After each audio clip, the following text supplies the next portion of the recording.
Hey there, investors. How are y'all doing?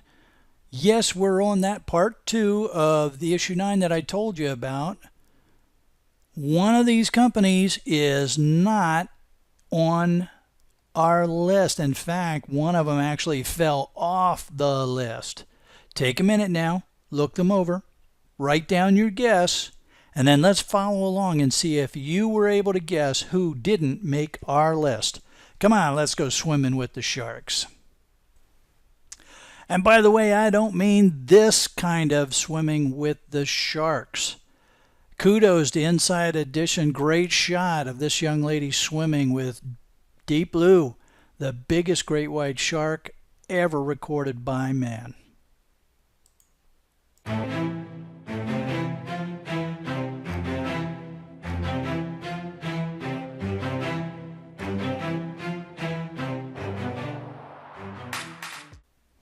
So we're starting off with the diversified company industry, and those are companies that have their hands in a bunch of different stuff. Ametek is first up alphabetically.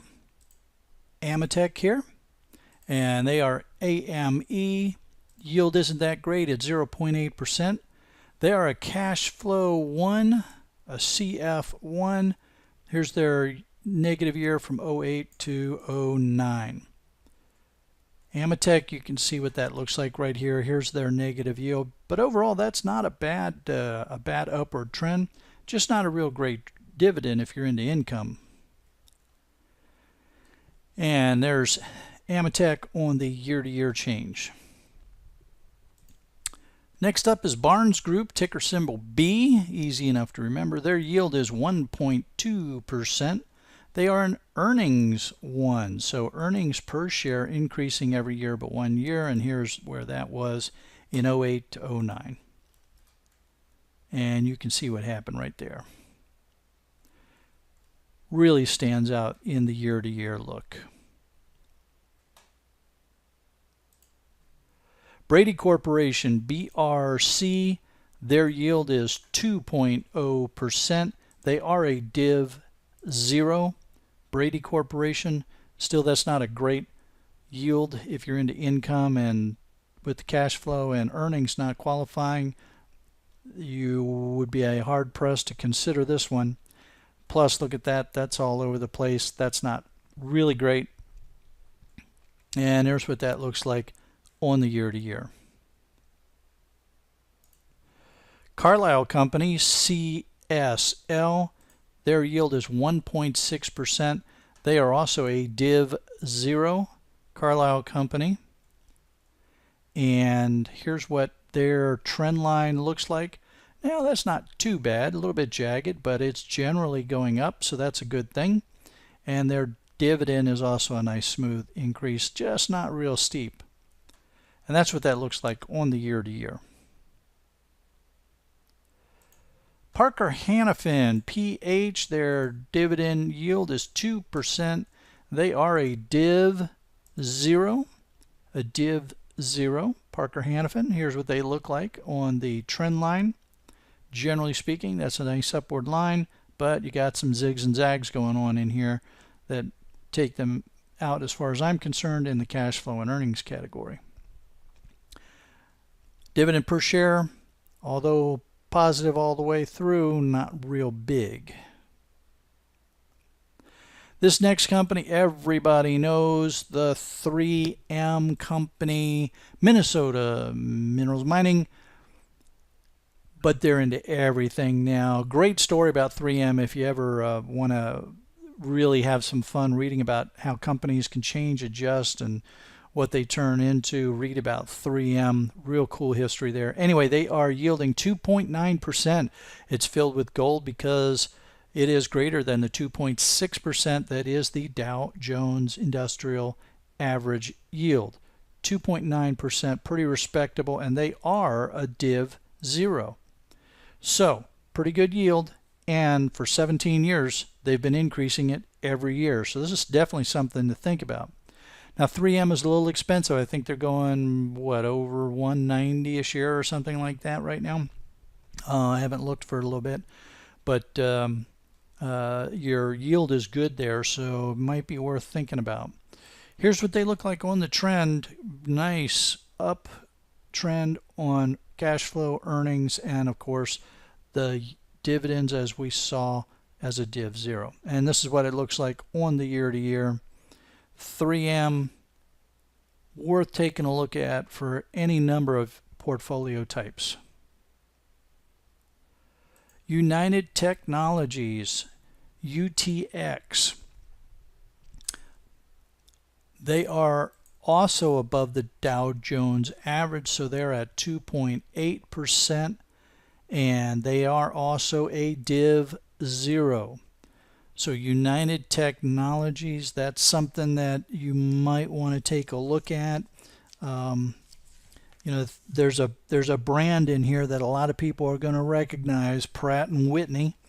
All right, and United Technologies also does elevators and escalators. They do HVAC equipment. They're into aerospace, so they're into a lot of stuff, which helps to keep things pretty consistent as the markets shift around. United Technologies. Here's what that looks like on the 17-year trend. Again, that's a pretty nice uptrend overall, and their dividend is nice and smooth increasing. On the year to year, we also see that. So United Technologies, another one to take a look at. All right, so that wraps it up for the diversified companies. Now we're going into the water utility industry. A lot of people look to these as sort of the steady states for their income portfolios. We start out with Aqua America, ticker WTR. Aqua America is purple because I used to own stock in Aqua America. Their dividend yield is 2.7%, so not bad. They are a cash flow 1 and a div 0. So this is definitely one to think about for your portfolio. Here's what they look like on the long-term trend. And here's what they look like on the year to year. Aqua America. Connecticut Water Service, CTWS. Their yield is only 1.9%. They are a div 0, but they're only yielding 1.9%. Now the other thing to look out for is that they are being bought by SJW Group. We're going to see in a minute where SJW Group falls out. Here's what that looks like on the year to year. Yeah, that's generally up, but makes me kind of nervous. And here's what it looks like on the year-to-year change. Okay, Middlesex Water Company, MSEX. It's just a water company. Don't get excited. It's purple because I used to own shares. The yield is 1.8%, and they are a div 0. So 17 years of increasing dividends per share. Here's what that looks like on the long-term trend lines. Nothing to get terribly excited about. Here's what it looks like in the year-to-year change. Here's SJW Group. Remember, they're buying Connecticut Water. SJW Group, SJW ticker. They are at 2.2%. They are also a div 0.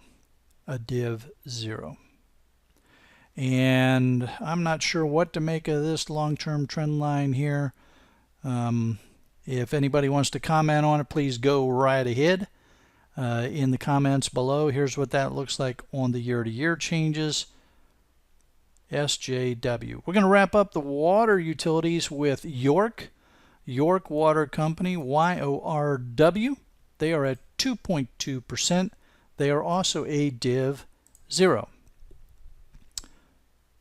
And here's their long-term trend, generally speaking, going up. And here's what that looks like on the year-to-year.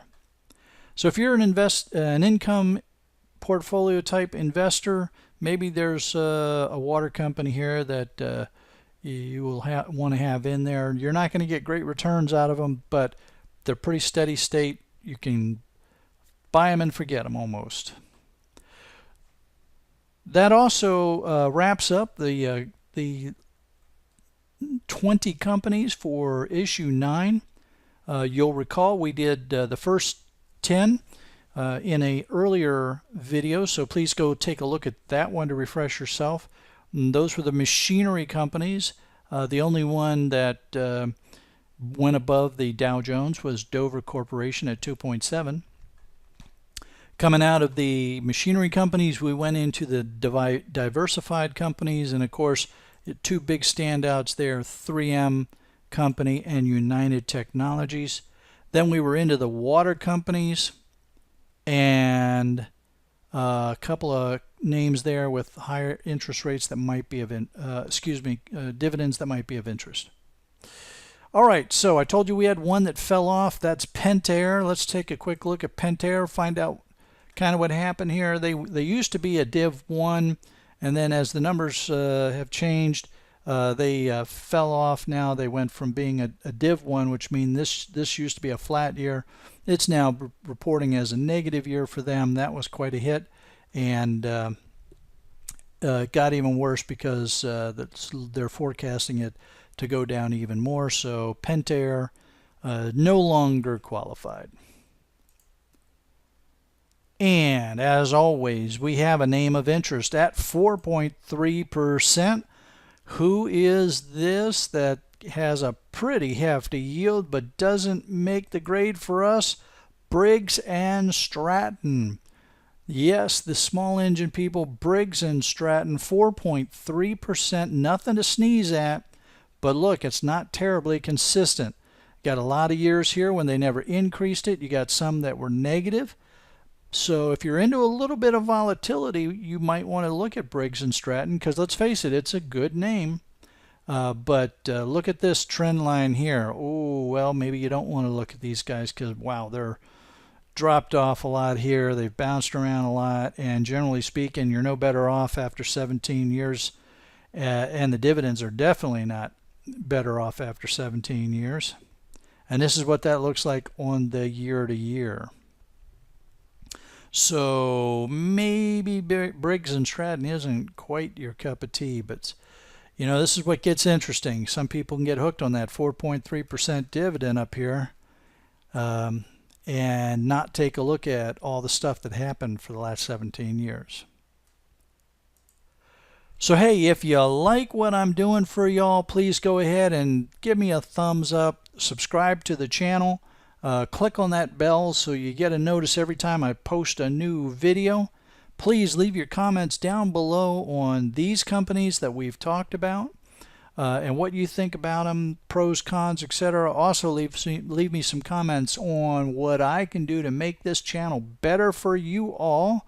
I'm still working with the look and feel of the channel, and I'm excited to take your comments and see what I can do with them. Have a great day, and we will talk with you all later on.